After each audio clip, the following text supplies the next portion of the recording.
ជាតិក្រោយរំដោកម្ពុជាបានសុខសាន្តរាឥតភ្លៀងភ្លៀនបានអាចគ្រីងសន្តិភាពសេរីភាពសុភមង្គលសំស្មារតី5 ពីមករាសាយក្លិនពុកទាពេញសកល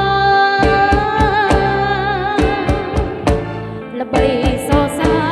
រពេញមណ្ឌលកម្ពុជាស្រស់ស្រស់ឆើតខ្ញុំស្រឡាញ់ពេញចិត្តណាស់ស្រឡាញ់អ្នកឥតឃ្លានណាហ៊ានបោជីចិត្តនឹងកាយអត់មានស្ដាយសម្រាប់អ្នក